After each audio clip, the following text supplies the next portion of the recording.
یو زناور د خلی اوه چې زناور اقرار کړي چې دا اخیری پیغمبر دی. ستا څنګه په دې عقل نه خلاصیږي؟ ستا دا عقل پورې وغورځوه. احادیثو مبارکو کې راځي یو بانډچي راغی، رسول الله صلی الله علیه وسلم ته فرمایي وی تا باندې به ایمان راوړم، خلاص کې ورسره مړ زناور دی، زب ورته عربی کې وی زب، غالباً اردو کې ورته گوه وی، پښتو کې بعضی ترجمه په سمسری سره کوي. دا زب ورته عربی کې وی، دا زناور ورسره مړ و، سمسارا. نبی کریم صلی الله علیه وسلم ته وی پتا به ایمان راوړم، خو کو دا زناور ژوندی شو ده راته وی چې دا نبی دی او د الله رسول دی. نبی کریم صلی الله علیه وسلم ورته وی صحیح ده.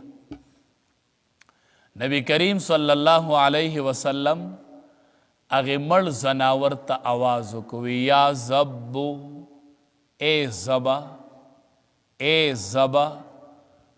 په زب باندې چې د امام الانبیاء آواز ولګېدو، ایک دم ژوندی شو، آواز شروع کو، لبیک وسعدیک یا زین من وافا یوم القیامہ، لبیک وسعدیک یا زین من وافا یوم القیامہ. وایا حاضر ما، حاضر مونږ وایو لبیک وسعدیک، حاضری را لعلی نمونږ نه وایو لبیک. لبیک مانا حاضر ما، اغه زناور ورته وی حاضر ما، یا زین من وافا یوم القیامہ. اے د خلق زینت په ورځ د قیامت،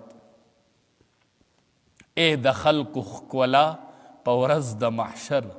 ته خو د خلق ښکلی، پتا خو به خلق ښکلی په ورځ د محشر. یا زین من وافا یوم القیامہ. د دواړو جهانو سردار ورته وی من تعبدو، ته د چا عبادت کوي؟ هغې زناور ته وی. خبرې شروع شولې، هغه ورته وی من فی السماء عرشه وفی الارض سلطانه وفی البحر سبیله وفی النار عقابه وفی الجنة رحمته. د هغې ذات عبادت کوم چې په اسمان کې عرش دی او په ځمکه کې حکومت دی او په دریاب کې لارې دي او په جنت کې رحمت دی او په دوزخ کې عذاب دی. د هغې ذات عبادت کوم. د الله د وحدانیت اقرار وکړو. بیا ورته د دواړو جهانو سردار فرمای من انا، زه څوک یم؟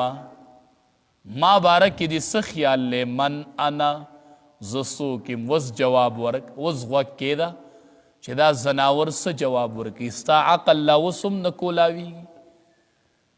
وی من انا، څوک یم زه؟ هغه زناور ورته وی انت رسول رب العالمین و خاتم النبیین. ته رسول د رب العالمین خو خاتم النبیین، د انبیاو سلسله در باندې ختمه شوې ده. اخیری پیغمبر تا نه پس په بل پیغمبر ناراضي. وی قد افلح من صدقک وقد خاب من کذبک. چا چې دی خبره ومنله کامیاب بشي او چا چې دی ونه منله ناکامه بشي. زناور وی انت رسول رب العالمین و خاتم النبیین. ستا اوس هم لا دې کې شک دی؟ ته اوس هم د نبی کریم صلی الله علیه وسلم نه پس پیغمبر منې؟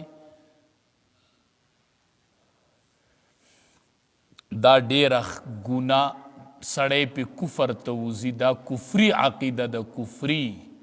د دې نه ځان وساتئ. او دې باندې علماو ډېرې غټې غټې قربانۍ په دې مسله باندې ورکړي دي. دا زمونږ د ایمانیاتو مسله ده. مولانا غلام غوث هزاروی رحمت الله علیه باره کې راځي